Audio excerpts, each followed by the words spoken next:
We are learning more about the horrific case in Riverside County where a couple is accused of keeping their 13 children captive. Authorities say they only showered once a year. They were taunted with toys and treats and were punished by being tied down or shackled. Extended family members and neighbors say they didn't see anything out of the ordinary. So how can we spot the warning signs, and how can child abuse be prevented? Joining me right now from Home Start is CEO Laura Tancredi-Basie. Good morning to you. Thank you for your time today. You know, this is a case that has really gripped the nation. You know, we just heard people, family members say they didn't see any signs. Is that really even possible? It's hard to imagine because these are horrific situations for these poor children in this family. I think people are afraid to recognize that child abuse and neglect is here in our country and in our community, and they want to not believe that it's happening, but there are some signs and symptoms. And let's talk about that, because as a parent, I know my child, and for a lot of our viewers too, our children, that's our world, but the statistics are shocking. Nearly 700,000 children were victims of child abuse or neglect. These are our stats from 2015 in the U.S., but what are we seeing locally? It is a problem. It is a problem. It's a reality, and it's something we have to talk about. San Diego County gets about 70,000 calls to the child abuse hotline, so that's to report a suspected child abuse report, and then the county takes over and does the investigation. I think it's just a small portion of what really goes on. So what are the signs? What do we as a society need to be on the lookout for? Well, there are different types of abuse, of course, physical, sexual, neglect. You're going to look for odd behaviors in a child. You know, a child that's been sexually abused is going to have unusual connections to sexuality. Physical abuse more obvious, although sometimes the bruises might not be visible. But you're going to see a child who's perhaps very withdrawn. You're going to see a child who's more aggressive.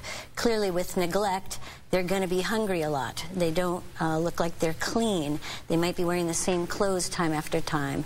They don't want to return back home if they're at school or another place. They don't want to go home. That's a real warning sign. And you really just said it, too, because the warning signs, it doesn't just come down to bruises anymore, those physical aspects.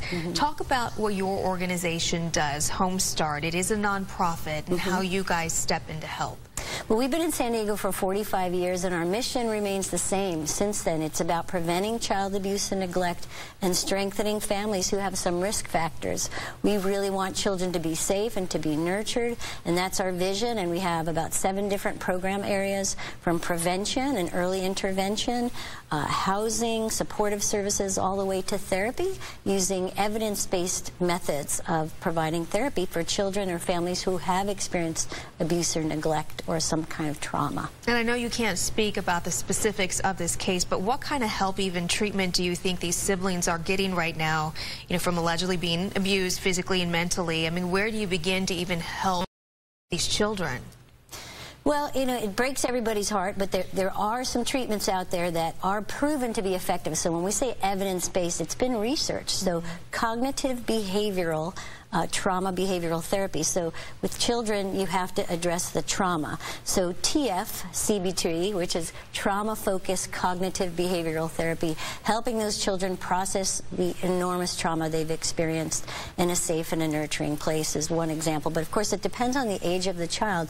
Some of these young people are actually adults, but they appeared to be children because of how emaciated they were. Right, and you hear that some of them didn't even understand the role of what a police officer does. Right. It's like getting help such as that. And we know, we hear as parents, we're supposed to protect our children, but really, as in your role, it takes a village to protect children. It really does. We're all in this together. You know, whether you're a neighbor or a social worker or, you know, just a family friend, pay attention to the signs. You can file a report.